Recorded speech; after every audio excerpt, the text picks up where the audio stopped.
Bonjour à tous, bienvenue dans Cult & Click pour une nouvelle vidéo d'actu, toutes les news ciné-séries qu'il faut savoir ou ne pas savoir. Pour en parler, je suis bien évidemment avec l'ami Greg qui n'est pas un héros, non, c'est un ange gardien silencieux, un protecteur vigilant, un chevalier noir. Comment vas-tu, mon cher Greg ? Ça va bien, t'as perdu un pari ? Non, c'est quoi mais tu te rends compte que c'est vachement mieux de dire ça, une référence à ton film préféré, que de dire « Ah bah tiens, c'est Kerr avec son pull qui ressemble à rien et puis sa tête rouge, on dirait un pichet de vin rouge. » Non, tu vois, c'est beaucoup plus sympa je t'ai jamais comparé à un pichet de vin rouge. En te présentant tel Bruce Wayne. Alors, je ne t'ai jamais comparé à un pichet de vin rouge. J'ai peut-être, si les gens vont regarder des anciennes vidéos, voir que peut-être j'ai fait une référence à la Suze, mais ça s'est arrêté là. Et puisque tu m'as jeté le gant, je t'introduirai par la référence à un de tes films préférés pour les prochaines. Il n'y a pas de problème.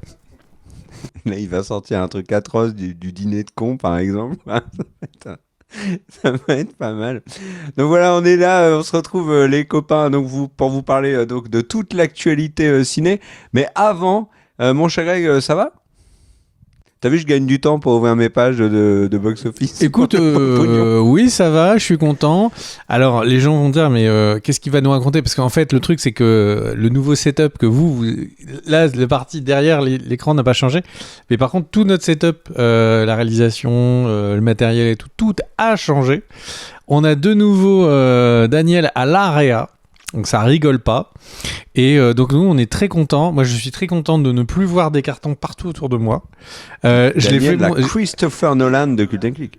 J'ai amené ma femme dans ma man cave et elle me dit et je lui dis regarde et tout, il y a plus de cartons, j'ai tout rangé et tout. Et évidemment elle me dit non c'est très sympa, mais là-bas derrière il y a un carton encore. Je dis ah merde. Elle a trouvé le seul carton que je n'avais pas rangé. Mais effectivement, moi, je suis très content. Je suis très content moi, de pouvoir je trouve que tu as cartonné, mon cher Greg. Et malheureusement, on est toujours nous-mêmes. Une émission de presque qualité. Mon cher Kerr, je te donne la main pour la première news. Eh bien, la première news, mon cher Greg, c'est bien évidemment le point pognon. Alors, il y a beaucoup de news, hein, vous allez voir. Mais là, sur le point pognon, déjà, il va être costaud. D'ailleurs, je vais en regarder un petit peu. Pour la prochaine vidéo news, parce que là il y a tellement de choses à dire que je vous parlais du film chinois Nisa 2. Alors ça se dit pas du tout 2 en chinois, hein. 2, ça se dit pas comme ça, mais je sais pas du tout le lire, donc j'ai fait comme j'ai pu.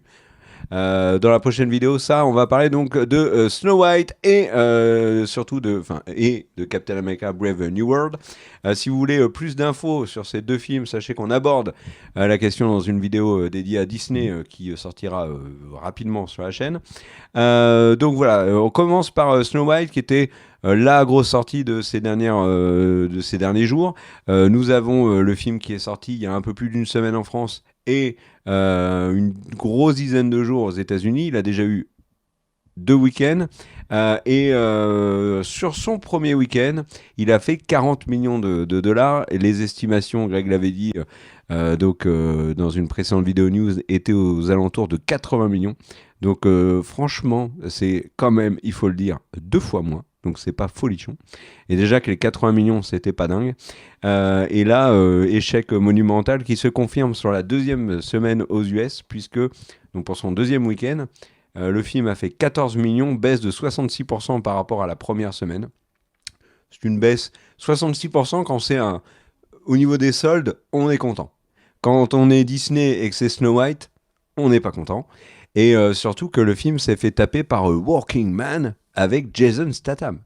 Donc voilà, c'est un peu rude pour Snow White qui, au moment où on vous parle, est à 140 millions de dollars à travers le monde, très loin de son budget.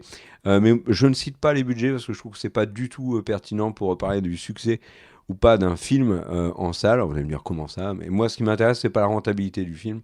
Je travaille pas à la compta de Disney, de Warner, d'Universal et compagnie. Moi ce qui m'intéresse c'est de voir par rapport à d'autres films et est-ce que le film arrive à attirer beaucoup de monde en salle.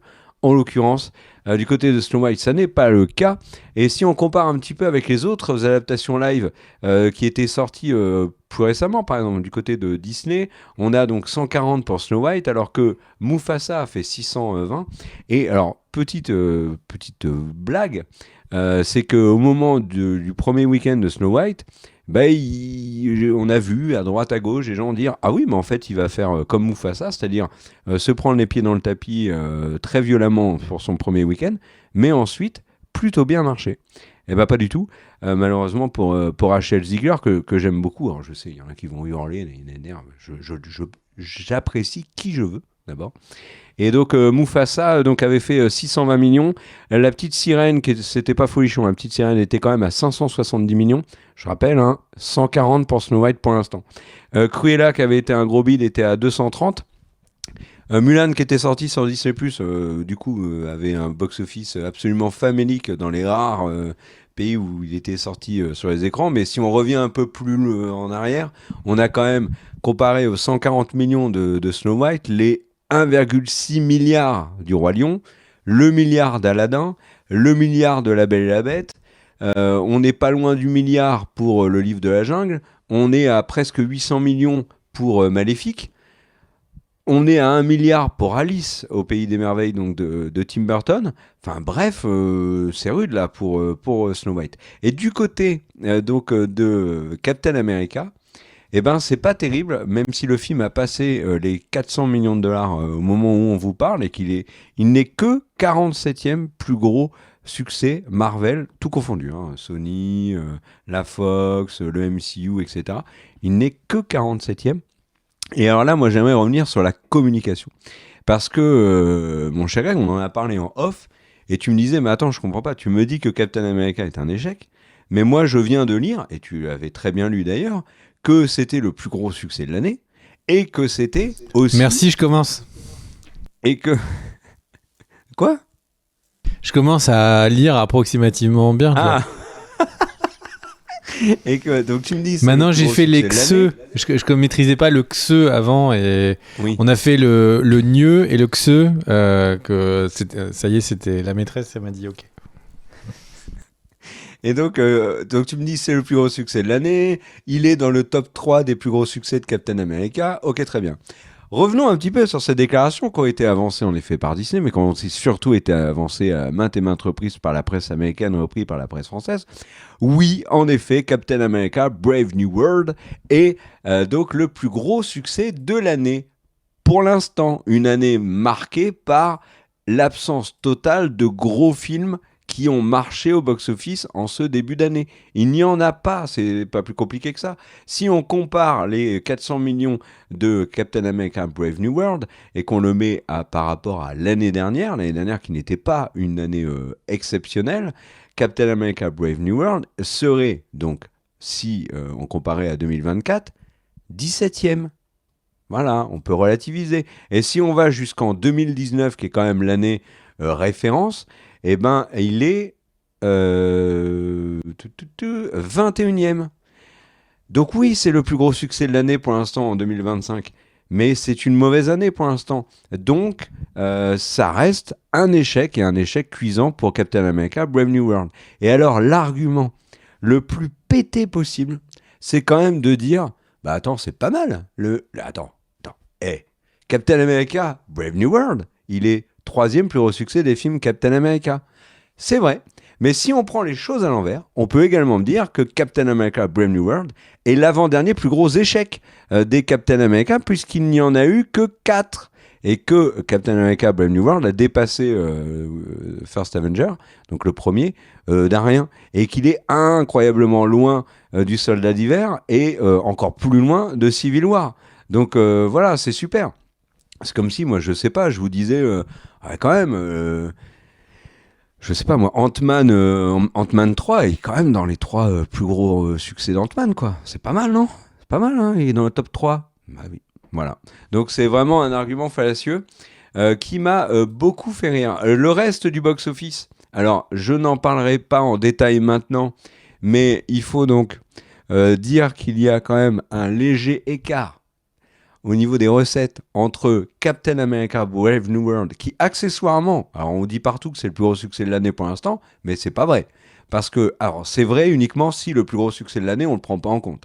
parce qu'il y a un film qui a atomisé absolument les scores de Captain America Brave New World, qui est le film donc chinois Nizhe 2. Alors, je suis désolé, je ne sais pas le dire.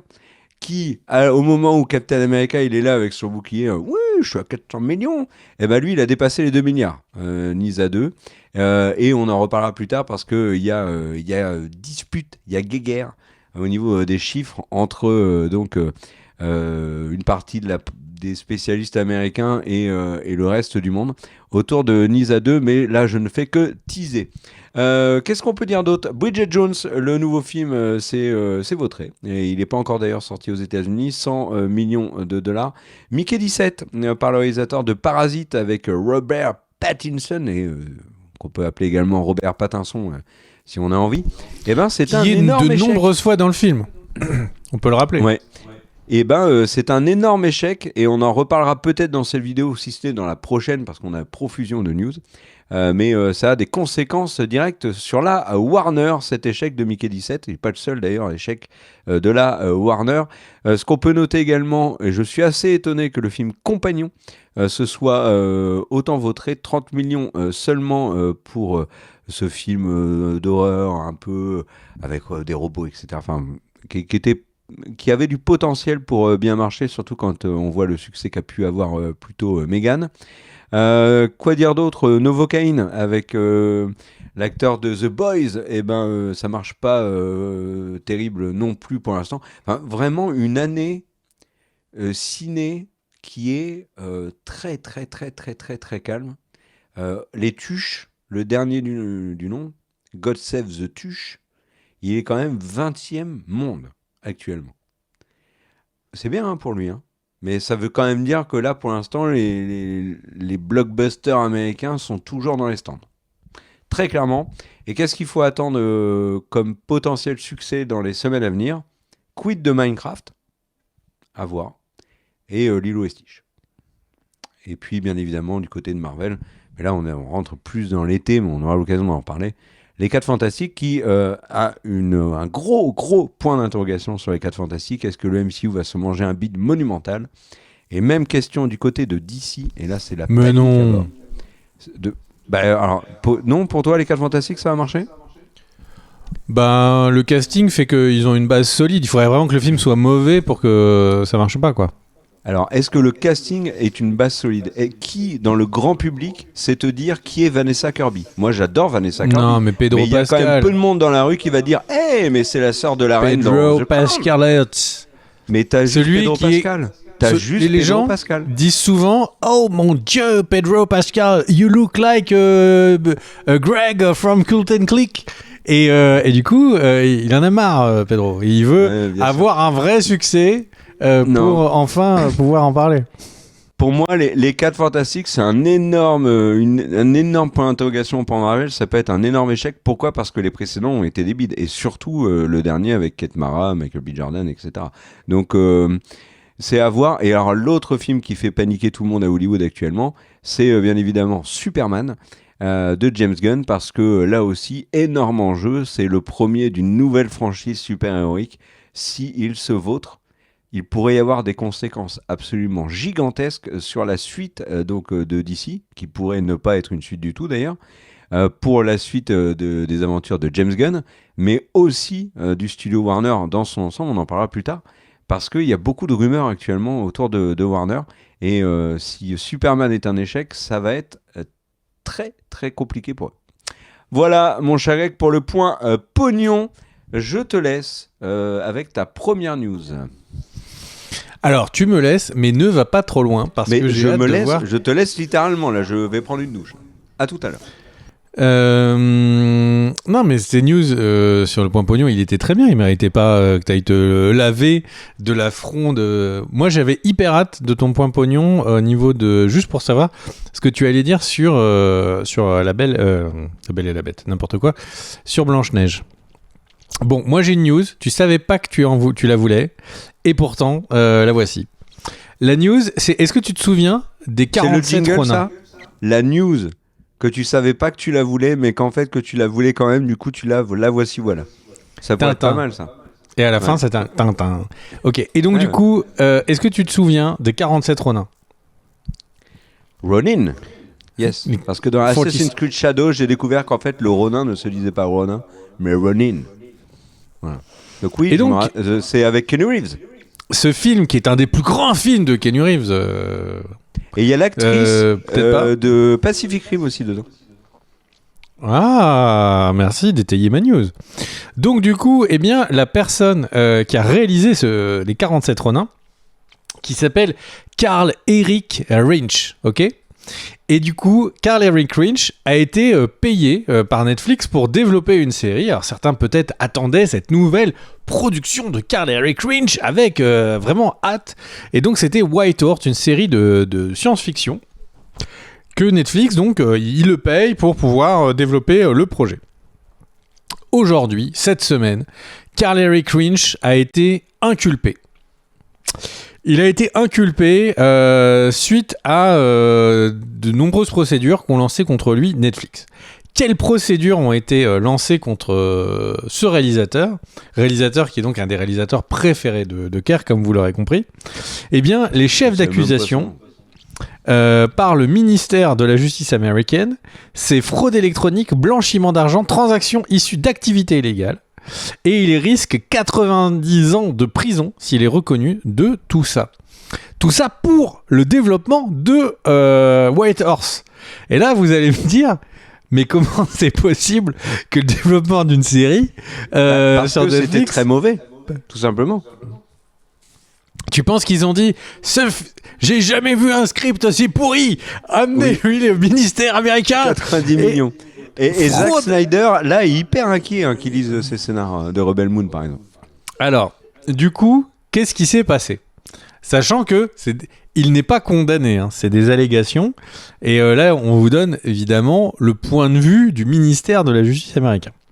Le ministère de la Justice américaine dit que Netflix a versé 11 millions de dollars à Rinch en 2020 pour la préparation et faire la série.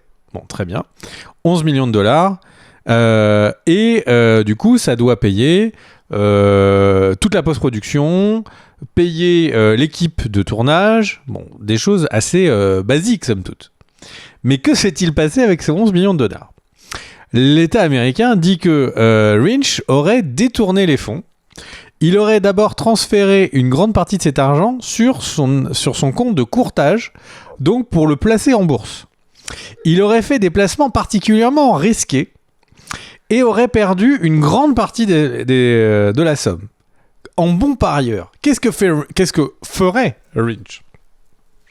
Rinch aurait donc récupéré les peu de millions de dollars qui restaient et s'est dit je vais me refaire. Et donc il a tout investi dans les crypto-monnaies. Et alors là, le truc, c'est que la roue tourne et ce coup-ci il gagne.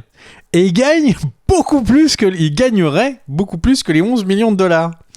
Et avec ces thunes, il achète, du point de vue de l'État américain, vous l'aurez compris, il aurait acheté donc 5 Rolls-Royce, des matelas de luxe, du mobilier de luxe.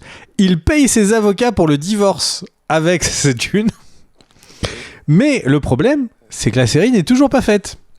Donc, à un moment, Netflix dit qu'est-ce qui se passe ? Rinch a dit à Netflix qu'il avait besoin de 14 millions de dollars supplémentaires pour pouvoir vraiment faire un petit bijou et finir la série. Netflix aurait répondu faut arrêter de se foutre de notre gueule.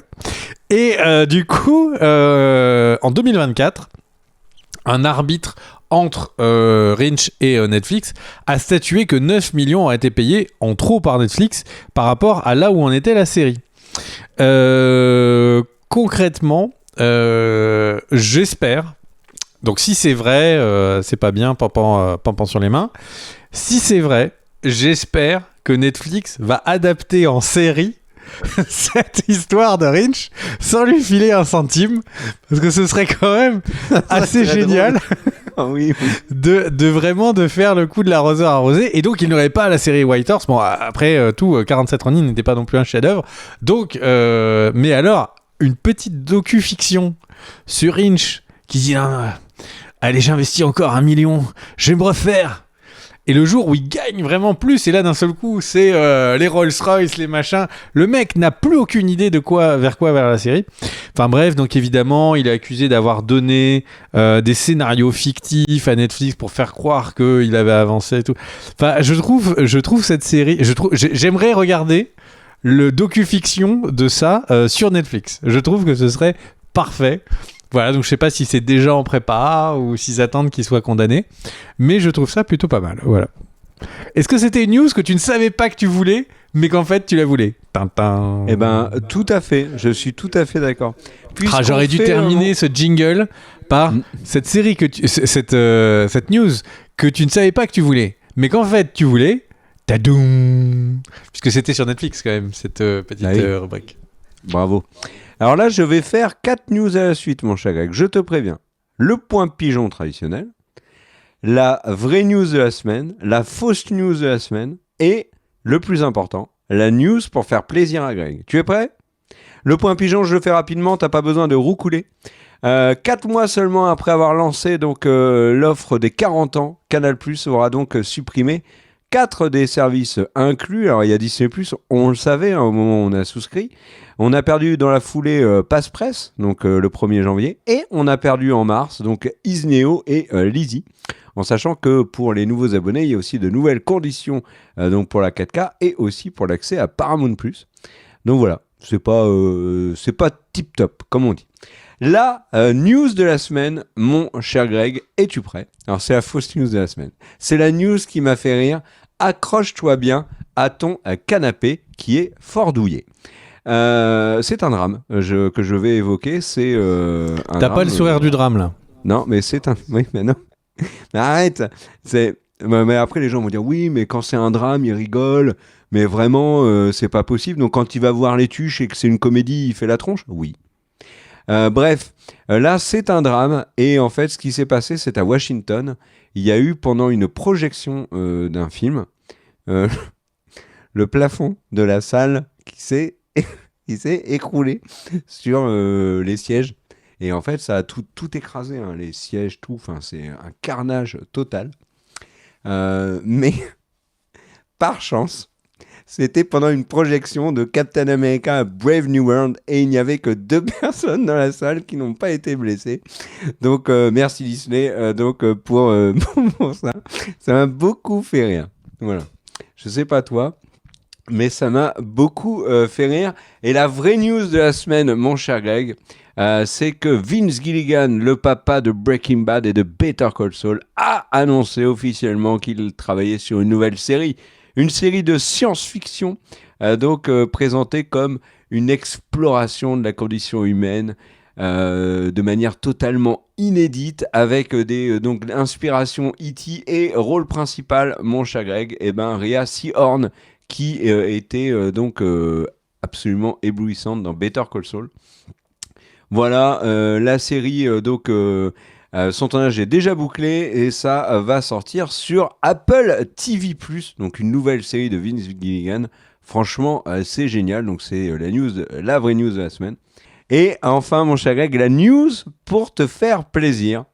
C'est vraiment que pour toi, hein, parce que là, honnêtement, le sujet, je m'en contrefiche. Non, c'est pas bon en plus. Figure-toi, mon cher Greg, que Netflix va adapter The Forgotten Realms, donc de Donjons et Dragons, en série live action. C'est Deadline qui a annoncé ça. Et sachez qu'aux commandes de cette série, il y a Sean Levy, le réalisateur de Deadpool et Wolverine. Donc voilà, et c'est en partenariat aussi avec Hasbro. Ça te fait plaisir, une série The Forgotten Realms sur Donjons et Dragons pour Netflix ? Alors, en soi, oui. Mais je rappellerai à tout le monde qu'ils ont annoncé il y a 5 ans une série Forgotten Dreams avec sur Netflix qui était censée sortir à peu près au moment du film et que ça a été annulé entre le développement et la diffusion. Donc si celle-là va jusqu'au bout, ouais grave. Sinon, en fait, si c'est juste pour nous mettre des petits coups de, tu vois, un espèce de mini couteau comme ça, et pendant que tu dors, ils te font des pique comme ça sur les pieds. Non, c'est pas sympa. Arrêtez. J'ai mal aux pieds. Est-ce que tu veux que j'enchaîne, mon cher Kerr? Ouais, j'ai pas très bien compris le délire des pics dans le pied. Mais soit. C'est un sentiment désagréable. C'est une licence poétique. Ah. Ok, très bien. Un délire ben, de toi, forgeron. Fais-moi. Un rêve de métal. Du coup, eh bien alors, Tu j'enchaîne sais que quelques c'est petites en news. forgeant qu'on devient forgeron, mais c'est aussi maintenant, surtout en forgeant qu'on devient chômeur, parce que des forgerons, il y en a plus beaucoup. À toi. Mais par contre, tu veux pas les Ah, tu parler politique. tu vas m'expliquer qu'il y a des forgerons dans tous les villages. Parlons politique. Il y a de plus de chances que les rares forgerons qui restent en activité aujourd'hui gardent leur métier que plein d'autres métiers. Parce que ça, l'IA, ça va pas trop Oui. y toucher. Oui. Alors, qui c'est qui rigole maintenant? Alors, hein c'est les forgerons qui avaient raison. Hein qui c'est qui se tape la poire sur l'enclume? Tu la connaissais pas? C'est une expression de forgeron. Et les médiéval. druides. Les druides aussi, ils craignent rien avec l'IA. C'est vrai. Et les chamans non plus, parce que c'est des métiers qui n'existent pas. Alors, excuse-moi, mais quand tu joues Voilà. chaman Alors, sur World of debunk. Warcraft depuis 20 ans, on peut considérer que c'est un métier. Excuse-moi de te fact-checker en live. Excuse-moi. Excuse acceptée. À toi. Alors, ensuite, on enchaîne. Jessica Chastain et Adam Driver seront dans une prochaine série sur Apple TV. Ils vont avoir une petite série. Je sais que ce sont deux acteurs que tu aimes beaucoup. Et Je t'ai jamais dit, ni pour l'un ni pour l'autre, que je les appréciais. Mais, soit, je les apprécie. Ça tombe bien. Mais je suis sûr qu'on n'en a jamais parlé. Mais T'es tellement habitué tu à dire rigoles ou que quoi? j'aime des films, même j'aime des réalisateurs et des acteurs. Non, mais Jessica Chastain et Adam Driver, ça fait plein de fois que tu me dis que tu les adores. Adam Driver, même Daniel, elle me dit oui, c'est vrai. Non, mais c'est quoi ce Adam truc, Driver, et je l'ai apprécié tu es dans un déni de la réalité. C'est un très grand acteur, mais je suis pas fan de Adam Driver. Il y a plein de gens. Comment on appelle ça? Tu es dans la post-réalité. Tu es dans la. C'est dans la. Oh non, pitié. Non, ce sont deux acteurs, actrices et acteurs qui ont énormément de talent, en effet. Très bien. Du coup, tu te contredis un petit... Bon, bref, je rentre pas dedans. Donc, c'est une série sur Jessica Chastain qui va tenir une galerie d'art et qui aura une relation en temps d'axe un peu sensuelle avec son artiste numéro 1 qui est Adam Driver. Et donc, cette série est censée être un des gros focus sur le trimestre où ça sortira de Apple TV. Scooby-Doo. Je suis super content parce que j'adore ces acteurs. Je sais que tu adores Scooby-Doo, exactement. Non, et donc Scooby-Doo, le live action, bah tout le monde te dit que tu ressembles à Foggy là, comment il s'appelle là. Oh, mais Scooby-Doo. Samy, merci. Excuse-moi, je suis pas fan comme toi. Même si c'était sympa hein, quand j'étais petit, mais j'avoue que je zappais assez vite pour aller regarder le Chevalier du Zodiaque. Et donc là, moi, je regardais Il était une fois la vie. Alors, je tiens à dire que là, c'est une espèce de... tu sais que ne regardez pas avec des enfants, il était une fois les explorateurs. Parce que dans ma tête, c'était genre, c'était super et tout, il était une fois les explorateurs et tout. On est arrivé sur l'épisode de Gengis Khan. Tout le monde. C'est pas du tout drôle. Hein. C'est au bout de 30 secondes, il y a le frère l'oncle de Gengis Khan qui empoisonne le père. Et donc il lui dit, mets du poison. Et donc il y a le narrateur qui fait, et donc là, avec le poison, il est décédé. Et ensuite, ils ont attaqué pour tuer toute la tribu d'à côté. Et en fait, c'est pas du tout pour les enfants ce truc. Donc là, j'ai envie de dire, c'est la balance cosmique. C'est-à-dire que Kerr s'est moqué de moi pendant des années parce que j'attendais une suite à Cowboy Bebop.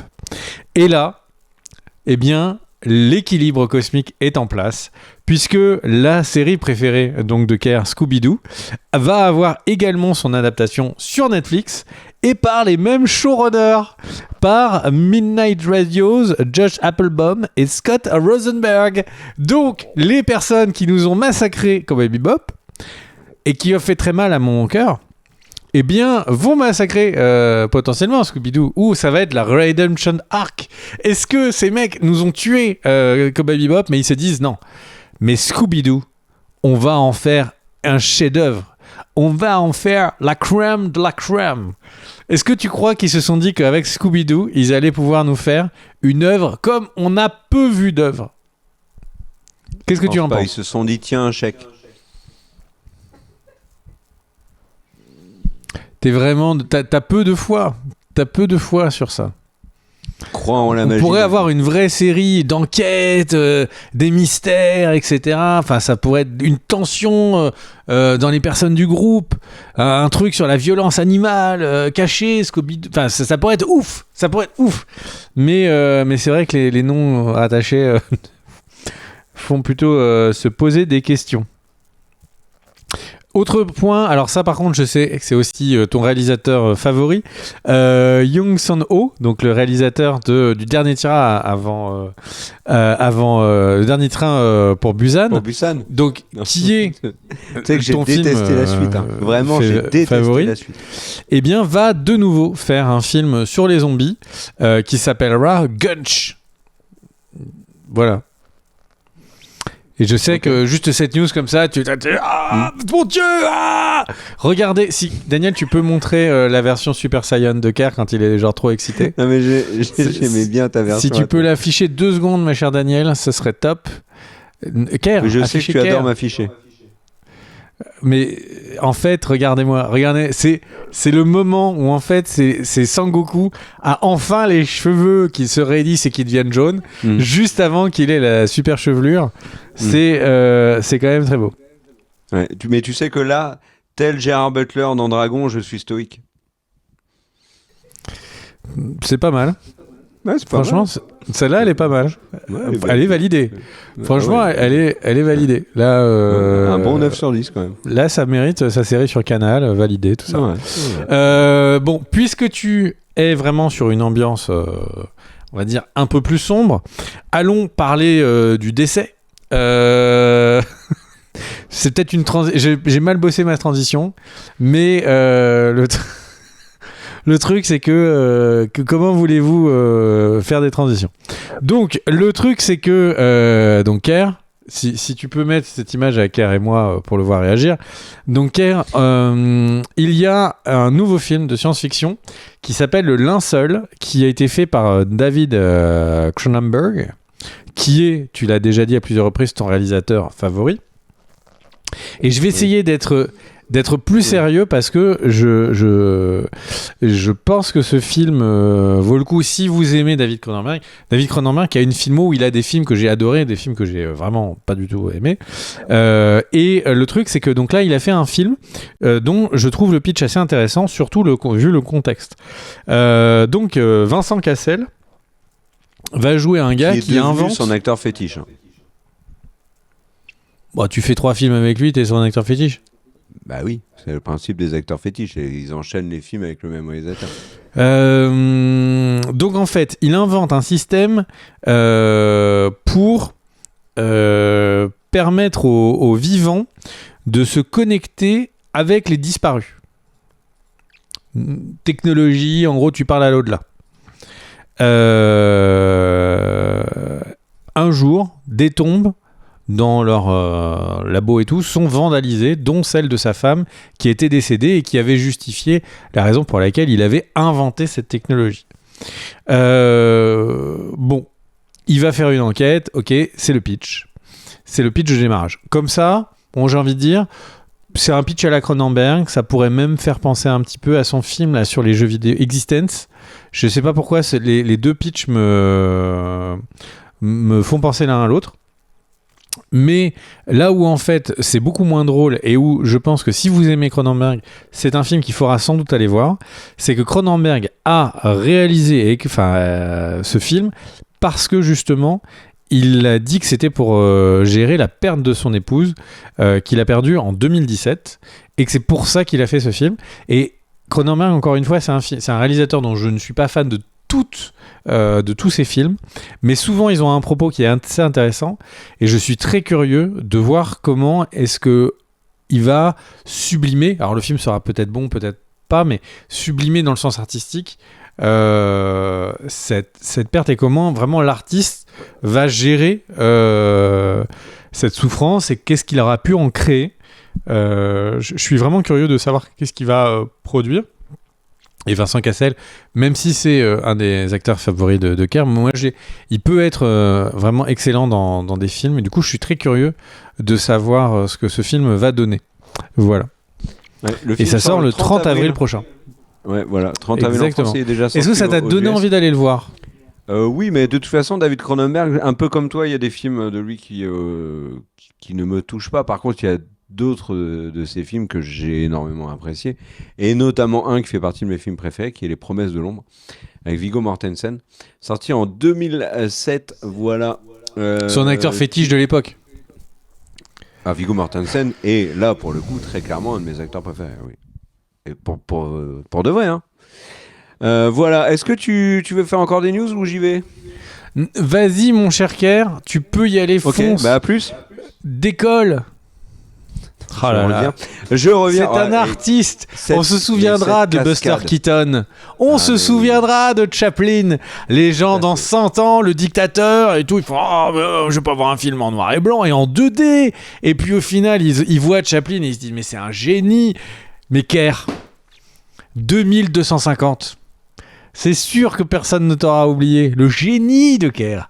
Cet amour du mot, de la lettre, de la virgule à chaque vanne. C'est ça qui fait ta force.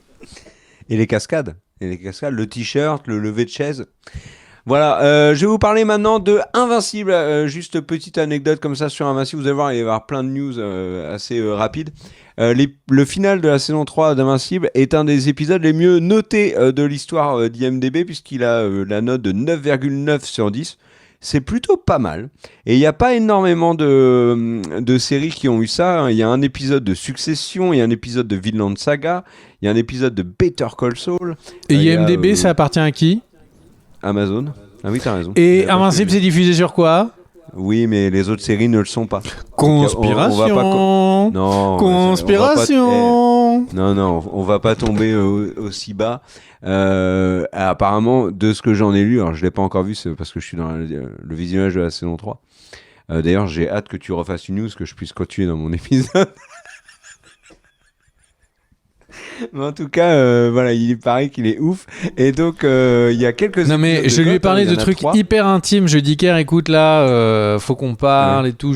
J'ai parlé, j'ai mis vraiment mon cœur. J'ai dit, en ce moment, il y a tel truc et tout. Faut vraiment qu'on parle. Et je termine et je lui dis vraiment... Toi qui as un point de vue un peu en retrait des choses, tu vis à la campagne, oui. Quel est ton avis sur le truc ? Et il m'a dit, écoute, je sais pas, j'étais en train de regarder l'épisode de Invincible.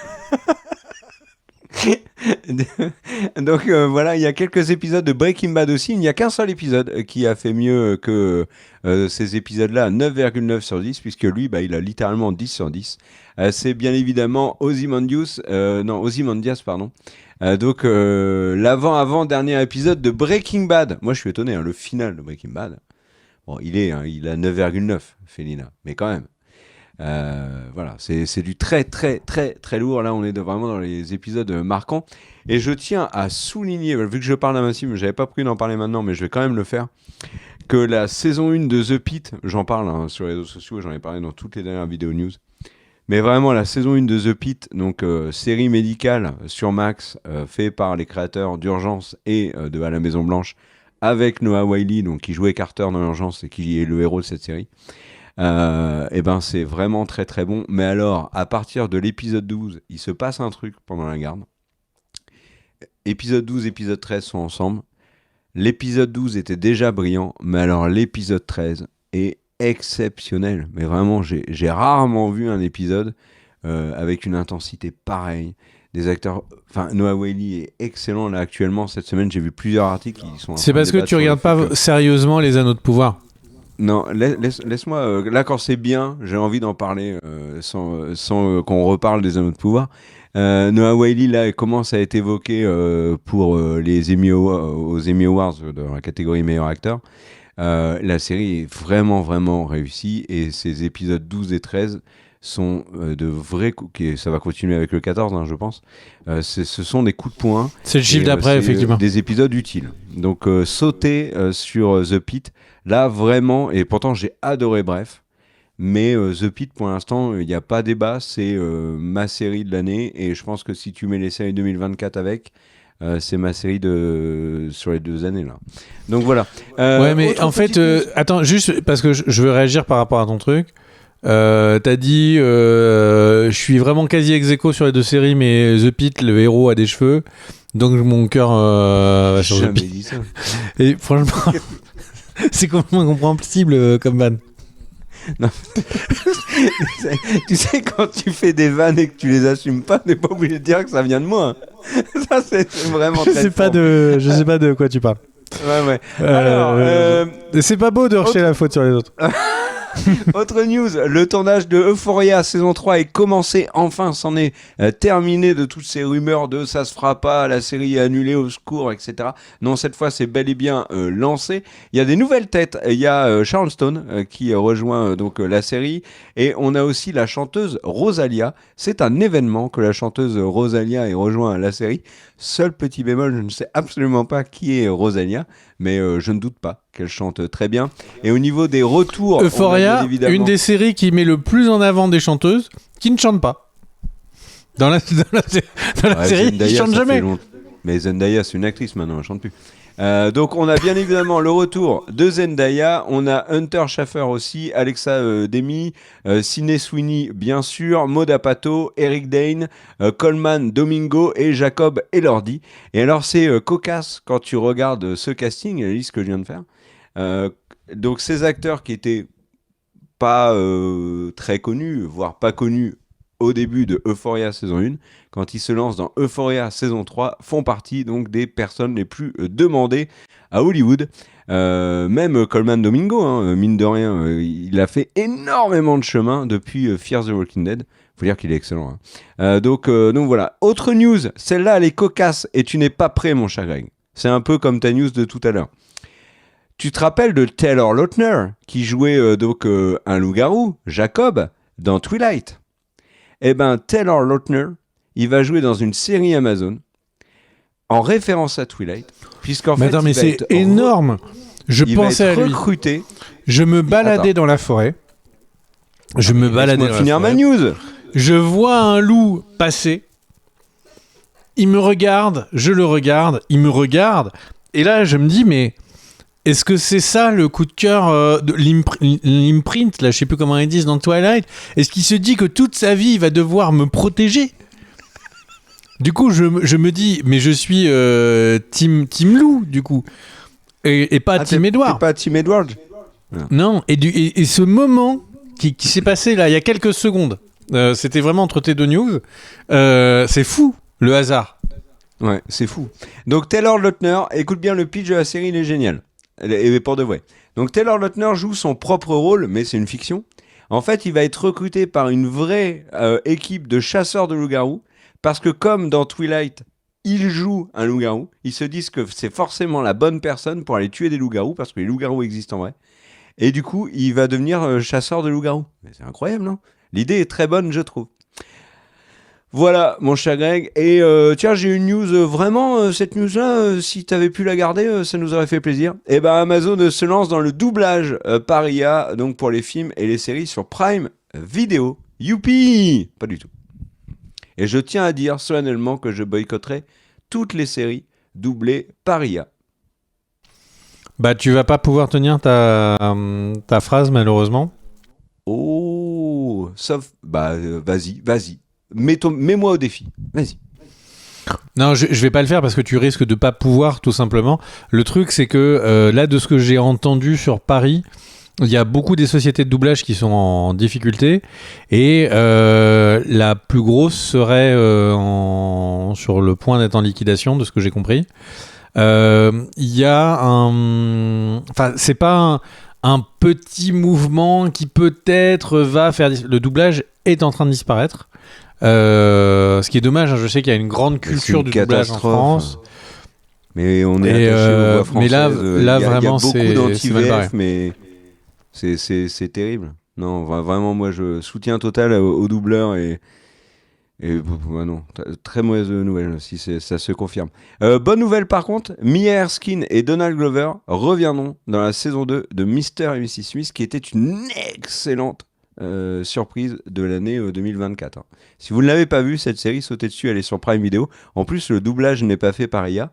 Et donc, Mia Erskine et Donald Glover seront de retour. Il y a également des réflexions actuellement sur le reste du casting et qui aura les rôles principaux de cette saison 2. Et là, on parle énormément de l'actrice du film Compagnon qui s'appelle Sophie Thatcher. Voilà, qu'on a vu récemment dans Yellow Jacket notamment, et qui est une actrice qui monte beaucoup. À toi, mon cher Greg. 2 petites news, mon cher Kerr. La première, c'est pour les fans de Star Wars. Je sais que Star Wars, c'est ton film préféré. Pour ce que cette phrase veut dire. Et du coup, le truc, c'est que... Lourd. Pardon ? Le running gag bien lourd. Hein. Et donc au final, mon cher Kerr, donc entre le 25 et le 29 avril, il va y avoir une rediffusion au cinéma de La Revanche des Sith. La Revanche des Sith sera en 4DX sur vos écrans. Et oui, c'est la première fois où le film sera diffusé en 4DX. Alors, je dis 4DX, mais j'ai toujours un doute sur ce que c'est. La 3D, bon, c'était les lunettes. La 4DX, c'était le truc... je sais pas si c'est le truc où ils te mettent sur un siège qui te fait vibrer et où t'as des gens... Cher. T'as des gens du cinéma qui te mettent, qui ont la main dans un verre d'eau et qui te jettent de l'eau comme ça sur la tête quand il pleut dans le film. Je sais pas exactement où commence le 4 et où finit le DX, mais du coup, première fois que le film sera diffusé comme ça, visiblement. D'une 2 en 4DX, c'est pas un peu une arnaque ? Ils te mettent du sable dans les chaussures. Ça, tu repars, t'as l'ambiance, tu t'es dit waouh, mais j'étais sur des dunes en fait. Et ok, Nvidia s'associe avec Disney, Google, et du coup j'ai envie de dire mais pourquoi ? Eh bien la réponse c'est que en fait Nvidia ils ont un peu dominé le marché des cartes graphiques pour les qui sont à destination d'IA. Et le truc, c'est que, c'est quoi le pari d'après ? Eh bien, Nvidia parie sur le développement d'un monde entièrement virtuel, mais qui aurait les mêmes codes que le monde réel. Donc, c'est-à-dire de dire, voilà, il y a là, je fais tomber un objet, il tombe à telle vitesse parce qu'il y a la gravité, etc. Et l'idée, c'est de faire un monde qu'il code virtuellement, qui est le plus proche possible de la réalité, pour que des robots puissent s'entraîner dans ce monde, donc la partie IA, puisse s'entraîner des milliers de fois pour apprendre le plus vite possible, et plus vite qu'un robot ne le ferait dans le monde réel, à s'améliorer, à s'entraîner, etc. Et on me dit, mais quel est le rapport avec Disney ? Eh bien, le rapport, c'est Disneyland. Et oui, et en fait, ils ont prévu d'avoir des robots dans Disneyland, et notamment, il y a le petit BDX qui est le robot de Jedi Survivor, qui est sur l'épaule du Jedi, et qui est apparu sur scène, pour montrer qu'il y aurait du coup des vrais robots qui seraient à Disneyland. Autre annonce, c'est aussi qu'il y aurait des robots humanoïdes et qui étaient codés, le nom de code, c'est Groot N1. Donc on est vraiment sur de la geekosphère. Le truc que je retiens moi sur ça, c'est surtout l'impression que Disney, parce qu'au final les robots à Disneyland, je suis pas sûr que même que pour Nvidia ce soit un si gros contrat que ça, mais puis t'imagines le truc après, c'est des robots attaque des touristes à Disneyland, tu vois, le headline horrible. Mais en fait, non, j'ai surtout l'impression que Disney a besoin de faire comprendre au monde qu'ils ne sont pas en train de mourir, parce qu'autant, il y a quelques années, la création de contenu était considérée comme un des facteurs porteurs, et Disney était une société en bourse qui était importante. C'était important de miser sur Disney, parce que c'était une série, ils ne faisaient qu'acheter Star Wars, acheter... Marvel a été porteur du futur, et là maintenant le futur est plutôt du côté des IA et des robots, et du coup autant les IA et les robots c'est pas des choses que produit Disney. Et donc là, ils font ce partenariat technologique avec Nvidia. Et évidemment, Bob Iger, juste après, a dit que au final, les IA, c'était la technologie la plus révolutionnaire qui avait jamais été présentée à Disney. Donc on peut imaginer, alors Disney utilise déjà du coup l'IA pour générer des intros, comme par exemple pour Secret Invasion. Et donc voilà, donc on peut s'attendre à ce qu'il y ait de plus en plus d'IA dans ce que fait Disney. Alors ça peut ne pas être que dans les films, ça peut être aussi des IA utilisées pour la comptabilité, ça peut être utilisé plein d'autres, pour plein d'autres raisons. Mais là, c'est ce partenariat un peu étonnant de Disney qui veut se présenter comme comme une société technologique. Voilà. Bon. Est-ce que toi, tu as un petit BDX comme ça chez toi pour, je suppose, hein, sans doute, aller à tout casser 100 000 $, t'en dirais quoi? Il fait tout, il t'amène le café. Non, ça m'intéresse pas. Je préfère faire moi-même mon café et ne pas être dépendant des machines. Voilà, c'est Et tout. de l'avoir sur ton épaule comme ça. Et dès qu'il sent que t'es pas bien, il sort une seringue, tchac, il te la pointe pour que t'aies un coup d'énergie. C'était dans le jeu, c'est ce qu'il faisait. Il jetait la seringue, enfin, tu la prenais, tu PD, j'ai besoin de toi. Et donc peut-être que c'est ça le truc. Peut-être que le robot va sauter sur les gens et essayer de les piquer. Tu ne vas pas bien.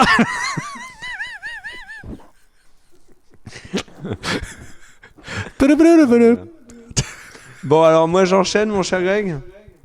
Et alors c'est pas la transition la plus idéale, mais je vais faire avec des news pas drôles. Et on va commencer par des hommages. Hommage à l'actrice Michelle Trachtenberg. J'espère que j'ai pas mal dit son nom de famille. L'actrice de Buffy contre les vampires qui jouait Dawn, la source, dans la série Buffy, est décédée à l'âge de 39 ans. Malheureusement, décès également de Emily Dequesne à l'âge de 43 ans d'un cancer très rare, très dur, hein, le décès d'Emily Dequesne. On l'avait vu il y a quelques mois, notamment en interview, où elle parlait de sa rémission. Et elle parlait du fait que malheureusement c'était revenu. Donc voilà, très dur, hommage à elle au pluriel, hein, bien évidemment. Hommage aussi à Richard Chamberlain, l'acteur de La Tour Infernale, qui est décédé à l'âge de 90 ans. Il y a quelques heures, et hommage aussi à Gene Hackman, monument, hein, du cinéma américain dans les années 70-80, lui aussi décédé à l'âge de 90 ans, si je ne dis pas de bêtises, et qui est décédé avec son épouse et leur chien dans des conditions absolument atroces, que je ne veux pas détailler là, mais vraiment quand on lit le truc c'est terrible. Ça en dit long aussi sur la prise en charge de la vieillesse aux États-Unis et même à travers le monde, et puis aussi d'autres éléments sur la sociabilisation, etc. Et alors, c'est aussi l'illustration parfaite de l'incroyable stupidité de notre monde actuellement, puisque la presse a été obligée de dire que non, ça n'était pas vrai. Les policiers n'ont pas trouvé 170 corps dans le jardin de Gene Hackman. Je ne sais pas d'où ça sort, mais voilà, on n'est jamais déçu avec la stupidité de notre monde actuel. Donc ça, c'était au niveau des hommages. Je vais parler maintenant des Oscars, avec un petit point sur la cérémonie. On n'en avait pas parlé, où là aussi, ils nous ont fait une petite com à la Captain America Brave New World, tu vas voir. C'est la meilleure audience depuis 5 ans, 19 millions. C'est bien, hein. Oui, mais c'est quand même 43 millions en 2014. On peut relativiser sur le succès actuel des Oscars. Il y a un truc qui, moi, m'a embêté, c'est l'oubli de Bernard Hill, Théoden, dans Le Seigneur des Anneaux, qui n'a pas eu le droit à son hommage dans la cérémonie des Oscars. Ça, c'est quand même sacrément dommage. Et moi, je suis extrêmement content du sacre de Anora, de Sean Baker. Sean Baker, qui a en plus expliqué pendant le pitch à quel point c'était important d'aller au cinéma et pas de juste regarder sur votre télé. Et Sean Baker, c'est la première personne dans l'histoire des Oscars à gagner personnellement 4 Oscars dans la même cérémonie, puisqu'il a gagné meilleur film, il est réalisateur, meilleur scénario original, c'est lui qui l'a écrit, et meilleur montage. Donc bravo à lui, bravo aussi à Mickey Madison, qui est la révélation de 2024. Elle est exceptionnelle dans Anora et elle a gagné le prix de meilleure actrice. Et niveau documentaire, eh ben, le prix a été donné à No Other Land, qui donc aborde tout le conflit au Proche-Orient et qui malheureusement a fait parler de lui ces derniers jours. Pourquoi ? Parce que, alors que je retrouve ma news, voilà. Le co-réalisateur du film, vous avez dû entendre parler de ça, donc Hamdan Balal a été agressé en Cisjordanie, et alors qu'il était dans une ambulance, il a été enlevé par des soldats israéliens et relâché le lendemain. Alors, est-ce que c'est face à l'émoi de la communauté internationale, je ne sais pas.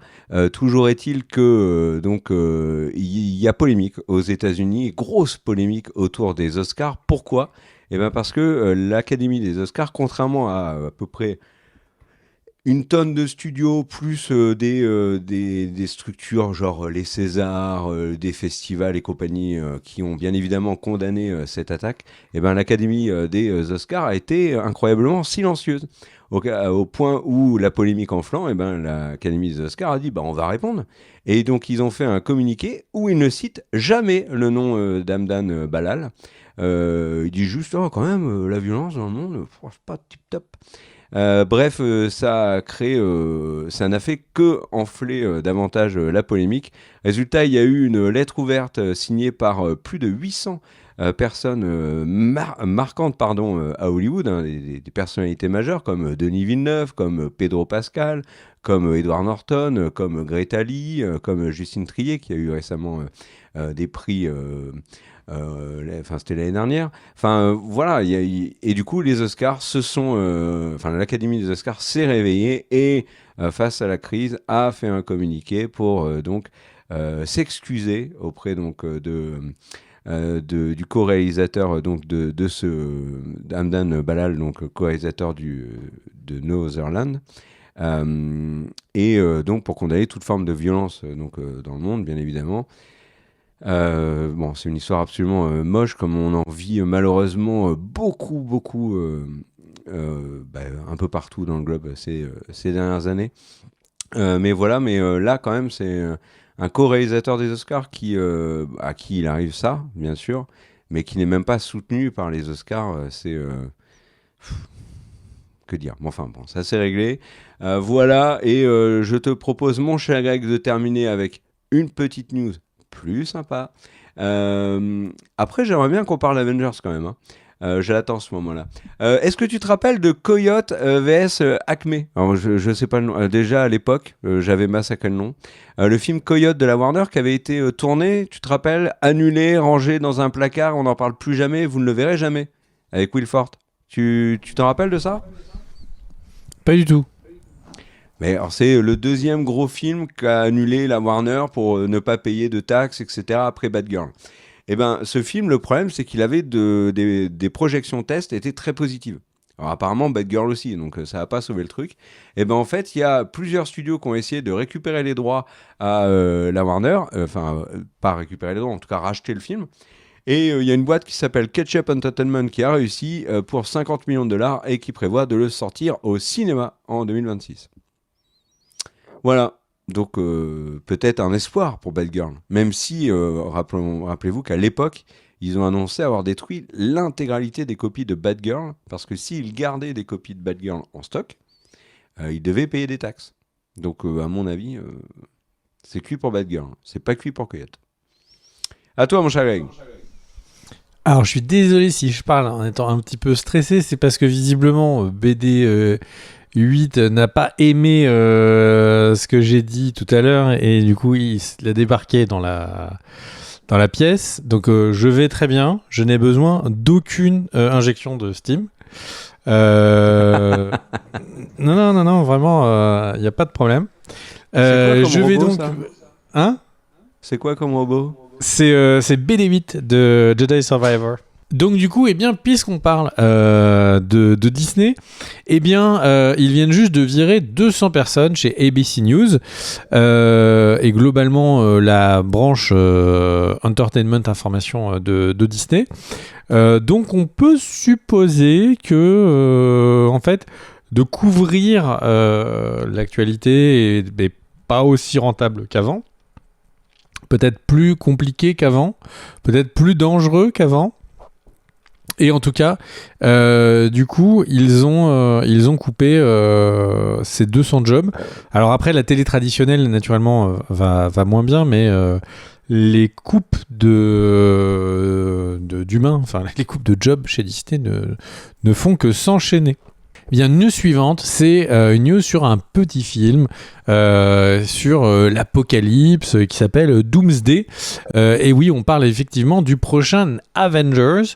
Et dans une vidéo particulièrement longue, pour ceux qui n'avaient pas eu la présence d'esprit d'avancer et qui ont dû se regarder donc les nombreuses heures dans laquelle la vidéo a été tournée, eh bien sachez qu'il y a Chris Hemsworth qui a été réannoncé comme présent évidemment au rôle de Thor, Anthony Mackie au rôle de Captain America, Sebastian Stan Winter Soldier, Laetitia Wright Shuri, Paul Rudd Ant-Man avec un tout petit siège, c'était mignon. Le truc le plus mignon de la vidéo. Ensuite, il y a Wyatt Russell, US Agents. Donc là, on commence à être dans le territoire des... On s'en fout un peu. Simu Liu pour Shang-Chi. Florence Pugh pour Yelena. Danny Ramirez pour Falcon. Donc, encore pas sur du gros nom. Winston Duke pour M'Baku. Anna John Kamen pour Ghost. Tom Hiddleston pour Loki. Les 4 Fantastiques avec Vanessa Kirby. Ebon Moss Barak, si je prononce bien son nom, là je suis un peu en freestyle sur les prononciations. Joseph Quinn, Pedro Pascal. Pedro Pascal, tu l'as bien dit. Merci Kerr pour Mr. Fantastic. Et après, il va y avoir également Tenor Huerta Mejira pour Namor, Lewis Pullman pour n'importe comment. Pour Sentry, David Harbour pour Red Guardian et la surprise, qui pour moi est le truc, à part Robert Downey Jr. en Doctor Doom évidemment, mais qui amène pour le coup de l'enjeu sur le film, c'est l'apparition des X-Men, avec Kingsley Grammer pour The Beast, Patrick Stewart pour Professor X, Ian McKellen en Magneto, Alan Cumming en Nightcrawler, Rebecca Romijn en Mystique, James Marsden en Cyclope, Channing Tatum en Gambit, ce qui n'a aucun sens. Et évidemment, je l'ai déjà dit, Robert Downey Jr. en Doctor Doom. Ce qui fait un casting Tu peux rajouter un X-Men, mon cher Greg. Tu peux rajouter Storm à Libéry, elle est en train de conclure son retour. Très bien. La presse américaine l'a dit aujourd'hui. Et du coup, en fait, on annonce donc beaucoup de gens. Il y a beaucoup de noms et ils nous ont fait un truc pour montrer à quel point ils avaient annoncé beaucoup de gens. Mais en soi, alors tu vas nous parler des gens qui manquent. Mais en soi, est-ce que cette liste... Il n'y a pas tant de gens que ça. Hein. Par exemple, il n'y a pas Jean Reno, il n'y a pas Jean Alési, il n'y a pas Jean Tibéri. Tu vois ? Il n'y a pas Jean-Pierre Papin. Ni Jean Valjean. Beaucoup de gens. Il n'y a pas de... Ouais, mais au final, est-ce que c'est une liste qui est si hype que ça ? Ouais, oui, bah, bien évidemment. Surtout que tu sais que c'est sur le suivant qu'ils vont vraiment envoyer... la sauce. Et il y a beaucoup d'absents. Alors, des petits trucs quand même sur la liste que tu viens de dire, qui est assez cocasse, c'est que, bon, on le savait, mais ils n'ont pas pu s'empêcher de spoiler Thunderbolt. Puisque là, les Thunderbolts sont annoncés dans le film, pas tous, d'accord ? Donc, il y avait déjà des rumeurs concernant Thunderbolt. Là, ça se confirme méchamment. Il y a quand même des noms qui sont pas cités. Par exemple, on voit pas... j'ai oublié son nom, l'actrice de VIP, tu sais, qui joue Valentina. Je l'ai pas vue dans la liste. Donc voilà. Petite info quand même sur le stream, qui a duré, comme tu l'as dit, des plombes. Il a attiré quand même 275 millions de vues, ce qui est plutôt pas mal. C'est un peu moins que Cult & Click, mais c'est quand même correct. Bravo Marvel. Vous pouvez vous asseoir à notre table, on fera une petite place. Il y a quelques absents quand même, mon cher Greg, et il y en a en fait, il y a vraiment beaucoup d'absents, au point où la presse américaine est d'accord pour dire que c'était une première salve de noms et qu'il y aura d'autres noms qui vont être ajoutés. Je vais te dire un peu qui n'est pas là et qui devrait y être parce que ça n'a pas de sens qu'il n'y soit pas. Mark Ruffalo en Hulk, Chris Pratt en Star-Lord, il n'y a pas Okoye, donc Danai Gurira. Il n'y a pas, dans la période actuelle, avec le visionnage de la série, il n'y a pas Daredevil, Charlie Cox. Il n'y a pas Wong, donc Benedict Wong, quand même. Il n'y a pas Miss Marvel. Il n'y a pas Hawkeye. Il n'y a pas Moon Knight, alors qu'on sait qu'il y a de nouveaux projets sur Moon Knight qui sont en chantier. Et ils ont expliqué que Moon Knight allait revenir, mais pas dans une saison 2. Clin d'œil, c'est dans le prochain Avengers, mais il n'est pas cité. Il n'y a pas Vision. Il n'y a pas She-Hulk, alors que elle était plus... Enfin, elle a parlé d'Avengers Doomsday, donc c'est trop chelou qu'elle n'ait pas été annoncée, puisque en fait, voilà, il n'y a pas Captain Marvel non plus. Il n'y a pas Nick Fury. Il n'y a pas pléthore de Young Avengers, comme par exemple Kate Bishop ou America Chavez. Il y a un acteur qu'on savait qu'il ne reviendrait pas, c'est Benedict Cumberbatch en Doctor Strange, puisqu'il a dit qu'il était dans le prochain. Il y avait une actrice qui avait très clairement dit que, 1, elle ne serait pas dedans, 2, elle n'avait pas envie, visiblement, c'est Elizabeth Olsen en Scarlet Witch. Même si là, il y a plein d'acteurs et tout qui n'arrêtent pas de dire non, mais moi je veux trop avoir des scènes avec Elizabeth Olsen en Scarlet Witch dans le futur du MCU. C'est notamment le cas de Catherine Hahn, donc Agatha. Enfin, il y a plein d'absents et je n'ai pas dit le plus important. Il n'y a pas Spider-Man quand même. Tom Holland n'est pas annoncé dans le film. Ça n'a pas de sens. Spider-Man va être annoncé. Ou alors vraiment, il va y avoir des trous dans le cast et le grand public va pas pardonner, quoi. Spider-Man, ça me paraît nécessaire. Il n'y a pas Tessa Thompson en Valkyrie aussi. Et il n'y a pas le retour que beaucoup... alors je ne vais pas dire attendez, parce qu'il y en a beaucoup qui espéraient qu'il ne revienne pas, mais il n'y a pas Chris Evans en Captain America ou un autre personnage. Donc, à mon avis, on n'a pas tous les noms. Et d'ailleurs, pour preuve, Ali Berry n'était pas annoncé. Si je peux me permettre, Chris Evans, Robert Downey Jr. a fait un gros buzz en disant qu'il revient. Et Chris Evans est déjà aussi revenu dans le MCU. Oui, et surtout Chris Ça Evans... n'a pas eu l'écho de Robert Downey Jr. Il a dit qu'il ne reviendrait pas. Le problème, c'est qu'il l'avait déjà dit. Il avait dit jamais on le reverrait dans un film Marvel, et puis il est revenu dans Deadpool et Wolverine. Autre absent, il n'y a pas Deadpool. Mais il n'y a pas Hugh Jackman. Tu dis, il y a le retour de tous les X-Men, mais il n'y a pas Hugh Jackman. Mais ça, je propose que l'analyse de ce cast, des absents et tout, je pense qu'un jour, ça va nous faire kiffer et on va en faire une vidéo. Et voilà. Donc voilà, mon cher Greg, pour ça. Est-ce que moi, je reprends mon point. Point. Ce casting-là me fait pas surkiffer. En fait, le truc, c'est que là, on a eu une promesse de... les films seront toujours de plus en plus gros, ça va être de plus en plus ouf, etc. On a cette promesse qui est pas tenue. En fait, on a eu des films qui ont eu plein d'acteurs, mais qui sont pas forcément aussi bons qu'avant. Et on a des films qui se voulaient plus intimistes et plus resserrés, comme Captain America Brave New World, qui eux-mêmes n'étaient pas vraiment sur la qualité. Le truc sur lequel je pense qu'ils devraient axer de fou toute la communication, c'est on a bétonné le scénario, ça va être dingue, on a prévu des trucs.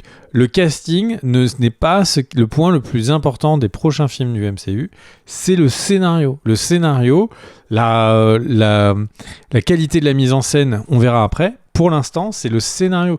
Dire on a une piste de scénario qui est oufissime, c'est incroyable, ça me fait super kiffer.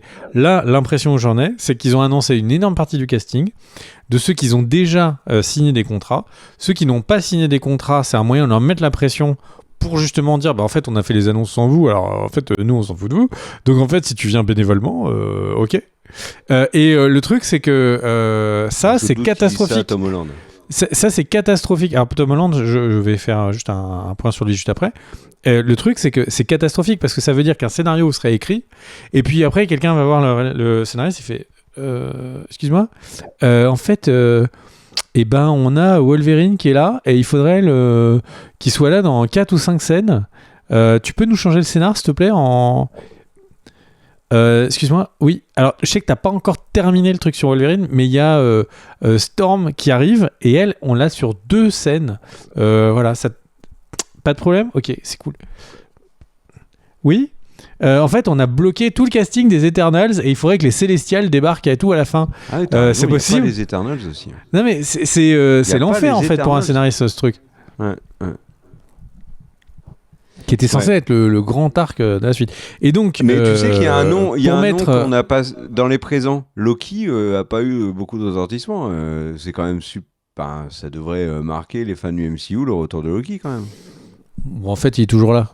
Il fait partie des Non, meubles. mais attends, on a vu la saison 2 de Loki, le retour de Loki dans Doomsday, c'est intéressant. Ça dépend quel variant, en fait. Mais le truc, c'est que... Donc, pour revenir sur Spider-Man, quand Tom Holland a parlé des négociations autour des prochains Spider-Man, qui disait, oui, alors, je suis intéressé, mais ce serait pas pour n'importe quoi, il faut qu'il y ait un vrai intérêt, intérêt scénaristique, voilà, bon, en vrai, aussi intérêt financier, ne soyons pas fous, mais de ce qu'il a dit... C'est pas le genre de Tom. Non. Non. Tom est pas comme ça. Il nous l'a dit la dernière fois. C'est pas qu'il est au-dessus de ça, c'est qu'il passe sous la barre de ça, tu vois. Et le truc, c'est que Tom Holland, en fait, ce qu'il expliquait, c'est que les deals qu'il avait, c'était pour un nombre de films. Et je me suis vraiment demandé si, en fait, il est pas dans Doomsday, juste parce qu'ils ont négocié 4 films et qu'ils veulent que ça fasse 3 films Spider-Man. Et le 4e, c'est le dernier des Avengers. Enfin... Il y a un truc sur son deal et vraiment sur une quantité de films et sur lequel il voulait pas s'engager sur un trop grand nombre et tout. Si c'est le cas, ça fait beaucoup plus de sens de l'avoir sur des films qui sont des vrais Spider-Man sur lesquels ils vont pouvoir cacher beaucoup plus que s'il est acteur numéro 57 sur 258. Ouais. Après, quand on lui a parlé, il nous avait parlé de Doomsday, là. Tu te rappelles, à la crêpe party chez son père François. Ah, sacré crêpe, hein. La petite Nutella banane. Ah ouais. Ouais. Puisqu'on parle de Tom Holland, figurez-vous que Spider-Man 4 a un nom. Et ce nom, je l'ai déjà oublié. Non, pas du tout. Ça s'appelle Brand New Day. Voilà. Donc, vous n'êtes pas obligé de le prononcer de la même manière que moi. D'accord ? Et du coup, ça permettra de vraiment dire que tous les Spider-Man... Tous les Spider-Man qui sont Tom Holland ont vraiment des sous-titres qui sont tous un peu péraves. Far From Home, Homecoming, Grand Day. Ça sonne jamais bien ces trucs. Mm. Mais bon, alors que franchement, Spider-Man 1, Spider-Man 2, Spider-Man 3, ça marchait mieux en fait. C'était beaucoup mieux, c'est beaucoup plus simple. Ben oui. À la limite, alors, au niveau du casting, tu rajoutes Amazing Spider-Man 1, Amazing Spider-Man 2. Ah bah oui, il n'avait pas fait ça. Amazing Spider-Man 3. Bah oui, parce qu'il n'y a pas eu les suites. Et sinon, tu fais en épisode. Il y a que le 2. Spider-Man épisode 1. Bon, bref. La revanche, casting, la revanche des araignées. au niveau du casting de ce Spider-Man Brave New World, New Day Brown, on retrouve bien évidemment Tom Holland, Zendaya, Jacob Batalon, ou si on a envie de le dire correctement, on peut dire Jacob Batalon, et Sadie Sink, Sadie Sink qu'on a vu récemment dans Odessa, mais qu'on a surtout vu en max dans Stranger Things. Voilà, donc et il y a beaucoup de rumeurs sur Sadie Sink dans le MCU. Et la grosse rumeur, bien évidemment, qui court depuis plusieurs semaines, c'est qu'elle jouerait Jean Grey. Mais alors, comme on a les anciens X-Men, est-ce qu'ils vont tout de suite introduire les nouveaux ? Là, mon cher Greg, il y a des théories. Il y a des théories à faire, mais je ne vais pas les faire maintenant, puisque ce que j'ai envie de te dire maintenant, c'est que Beyond the Spider-Verse, tu te rappelles ? La suite de Across the Spider-Verse, qui devait sortir 1 an après Across the Spider-Verse, ne sortira pas avant juin 2027. Alors on l'avait dit à l'époque déjà que c'était bullshit, la sortie 1 an plus tard de Beyond the Spider-Verse, puisque la presse américaine avait révélé qu'ils n'avaient pas du tout travaillé sur le film. Là maintenant, voilà, ils avancent et ils annoncent une sortie du film en 2027. Donc vous avez 2 Spider-Man qui sortent, un en 2027. Si je peux me permettre de rebondir, ils avaient Rebondis sur le canapé, mais il faut que tu restes cadré quand même. et du Vas-y. coup le truc c'est que ils avaient dit que une des raisons pour lesquelles il y avait eu ils s'étaient éloignés d'un des co-réalisateurs, c'était parce qu'il avait imposé des crunchs très importants aux équipes donc des Et on parle pas Into the des Spider-Verse. céréales crunch. Hein. Mais Obligez le pas truc les gens c'est à que manger des céréales crunch. fondamentalement, ça veut dire qu'ils avaient prévu de faire en 1 an ce qui va être fait en 3-4 ans. C'était un crunch de taille Crunchy Bar, quoi. Parce que là, ça voulait dire que les journées faisaient plus de 24 heures sans qu'ils aient le temps de dormir, quoi. Tout à fait. Je fais une autre petite news ou... Si tu veux, tu peux faire cette dernière petite news. La dernière, pour se faire plaisir. Qu'est-ce que je peux vous dire? Que du côté de Pixar, on a décidé d'aller de l'avant et il y en a marre des suites. Voilà, du côté de Pixar. C'est pas le succès de Vice Versa 2 qui va changer les choses. Là, ils veulent vraiment des contenus originaux. Et ils ont donc annoncé Coco 2, Toy Story 5 et Les Indestructibles 3. Voilà. Bah moi j'en ai terminé avec mes news, je te laisse le mot de la fin mon cher Greg. Eh bien, mon cher Kerr, le mot de la fin, c'est, eh bien, je pense que il y a de la place pour toi dans le futur Marvel Doomsday, parce que après tout, s'ils nous mettent une trentaine d'acteurs comme ça, tranquillou bilou, c'est qu'il va y avoir de nombreuses scènes avec plein de gens. Et j'imagine bien mon Kerr derrière tous ces acteurs comme ça. Et notamment Jean-Pascal de la Starac. En jouant, tu sais, le majordome dont le super pouvoir, c'est de deviner de quel cocktail tu as vraiment besoin. Et tu passes comme ça et tu dis, toi, tu vas vouloir un Mai Tai. Et ça, ce serait mon kiff, ce serait de te voir comme ça sur le grand écran et j'aurais l'impression que tu as vécu notre rêve à tous. Sur ce, eh bien, je vous dis merci. Malheureusement, il n'y aura pas Jean Gabin, mais il y aura peut-être Jean Dujardin. Très bien. Même l'image a voulu t'effacer, mon chacun. Du coup, eh bien, on se dit des bisous en tout bien tout honneur. Et on se retrouve très vite pour une nouvelle vidéo. Merci aux tipeurs qui aident à l'amélioration, même si c'est pas visible, mais l'amélioration technique, en tout cas notre confort pour qu'on puisse recorder de nouveau plus dans le nouveau setup. Merci à vous. Merci à tous ceux donc, qui soutiennent la chaîne également, parfois juste par un petit like, un petit commentaire et un petit partage, parce que mon cher Kerr, le partage c'est là. C'est la vie. En tout cas, merci à tous. On se retrouve très vite. Des bisous. Ciao, ciao.